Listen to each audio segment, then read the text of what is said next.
Hey boys and girls, Jim here, and I am back with more custom knife factory awesomeness. This time we're going to squeeze two knives into one video because you really almost can't talk about one without the other, because these two represent a new direction and a new level for custom knife factory, and that is the Sablya and the Tegral.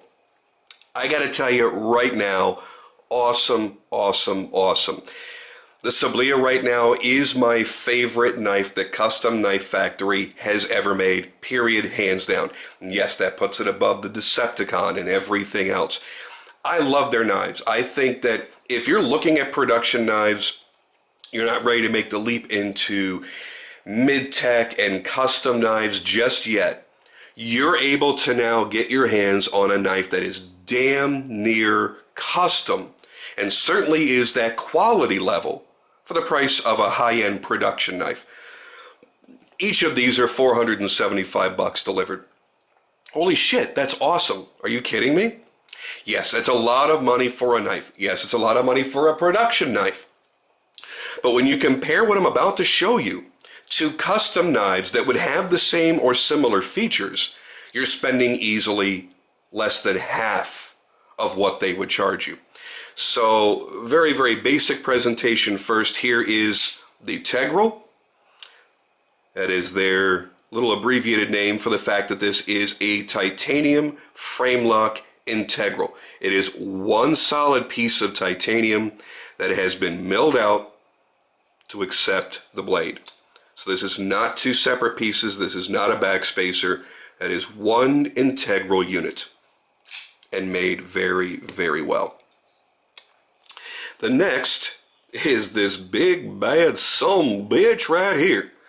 The Sablya, which actually means saber or sword in Russian, is pretty much exactly that. It is a monster. Guys, you're looking at over a 4-inch blade, 4.33 inches to create that look. You've got a beautiful Persian style blade. And to complement that, because the blade has to fit into the handle somehow, the handle is obviously shaped like that.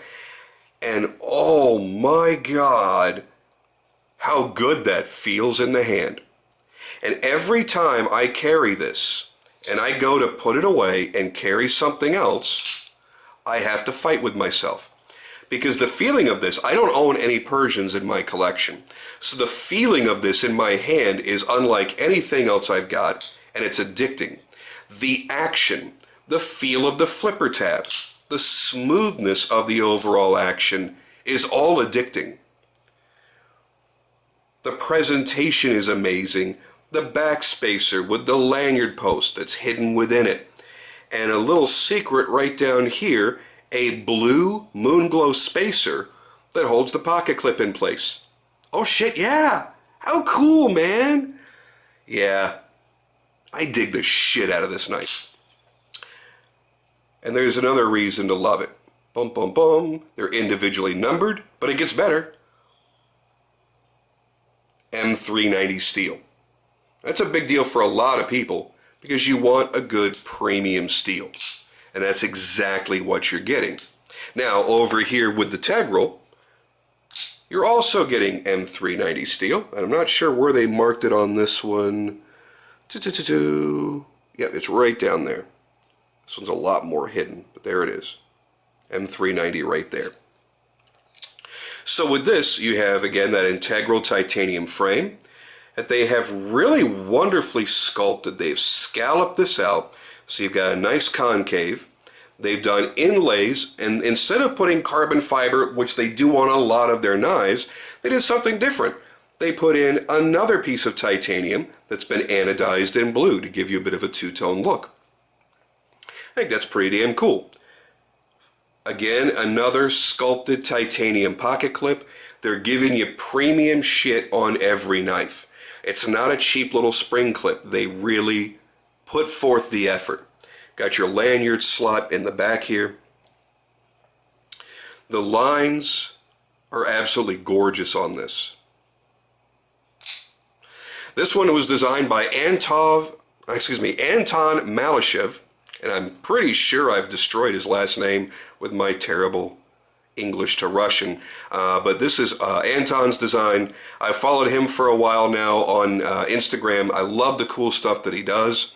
And this is a great example of a high quality integral that you would typically spend, and realistically, over $1,000. I don't know anybody right now, except for the Marfione Custom Annex. And those are $750 as the base model. And it's not as much of an integral because they have a subframe lock. The only custom-made full integral knives out there, there's only a few guys that are making them. I don't know of any under $1,000. Pretty much the reigning god of integrals is Peter Recenti, and you're going to start at about $1,200 to $1,300 for his most basic integral knife. Here, you're getting M390 steel, cage bearings, hand-rub satin M390 steel, full titanium construction for $475. I don't know how you could possibly not fall in love with this knife. I love the channel that they've put right here to allow your finger to do its follow through and not bang into square edges of titanium. Custom pivot.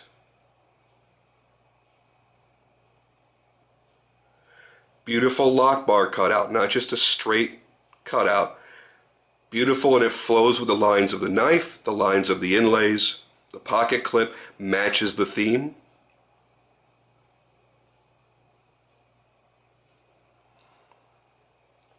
The unique bump at the nose of the blade bothers some people. Some people love it. That's entirely up to you. Doesn't bother me. Again, I like to have things that are unique in my collection and not repetitious. I don't have a blade shape in my collection like this. So it really depends on what your personal tastes are. Now let's go back to the Sablya. Oh. Now, again, fully sculpted titanium pocket clip with the blue Moonglow spacer. I was going to charge it up here and show that to you live and all that crap and turn the lights off and on, but it's extremely disruptive. At the beginning of the video, I'm going to be editing one of my photographs in there to show that to you. You have carbon fiber inlays that are masterfully done, almost undetectable. There's a little bit of a detectable seam, but it's not glaring. Goes up from the pivot all the way around back here to the final screw for the back spacer. And on this side, it acts as an over travel for the titanium lock bar. Brilliant. Everything is perfectly fitted, as with all custom knife factory knives. You never see inconsistencies.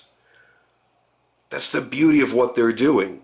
They do nice, clean, solid work in unique designs at comparably affordable prices.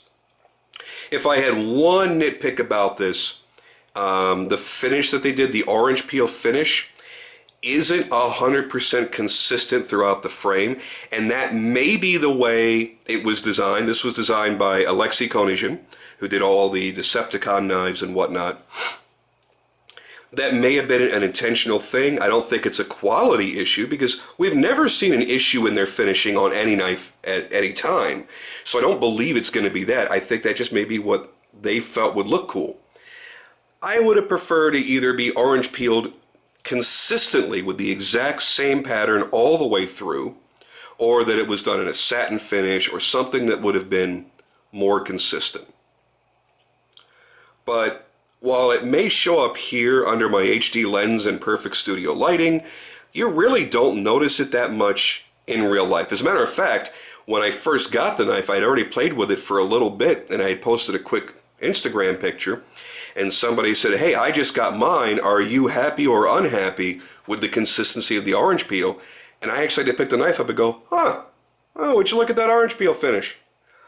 It's really, it just doesn't jump out at you, but it is something that I always feel the need to mention everything that I can think of positive and negative about every knife that I put under my lens.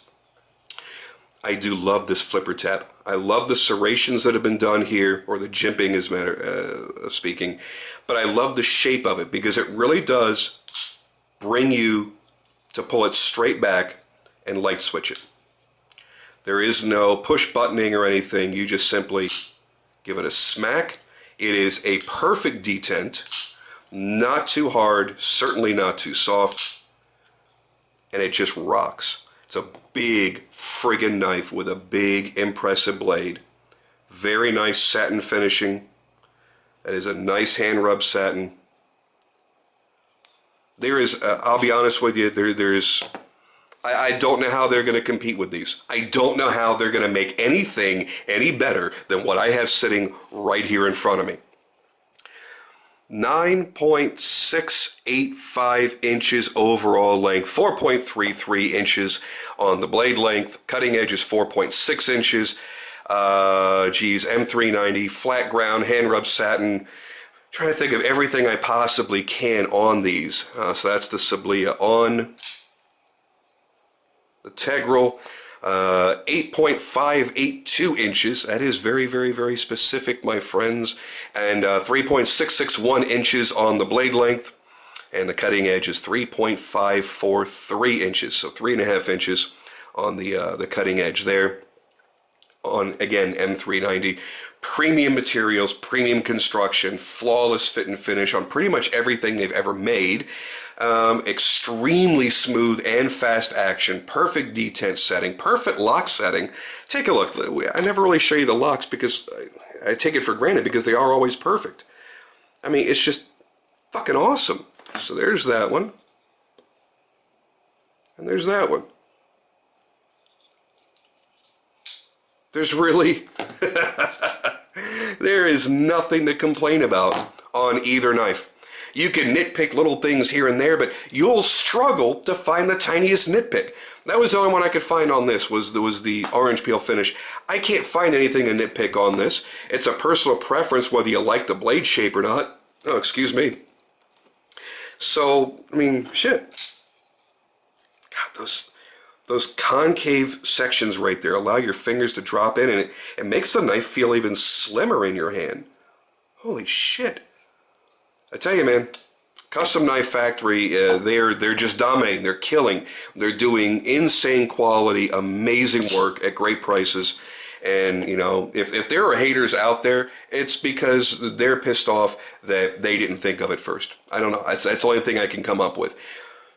There is no reason not to own at least a couple of Custom Knife Factory knives in your collection. My cup runneth over, and every time they put out a new design, I get just as excited as I did about the previous design.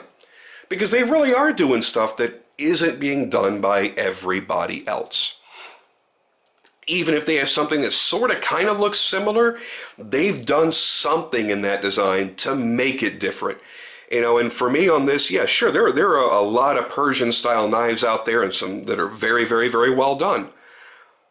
It's the details on this knife. It's the placement and shape and feel of that flipper tab. It's the way the inlays were done. It's the way the inlay doubles as the lock bar stop. It's the way the hand rub satin just flows perfectly. That little bit of blue moon glow to set it off in the dark. There are so many cool things about it, you almost run out of time. I am going to keep this somewhat short. I'm trying to do that on all my videos, but sometimes I fail on that. So check me next time, guys. I'm sure there's going to be something else coming from them very, very shortly that's going to be just as awesome as these. But for right now, you are looking right now at my #1 favorite Custom Knife Factory design ever made, period. And it's one of the lesser expensive pieces they've made. I like this more than the original Decepticon, and that was $1,050. That's $475. Holy shit.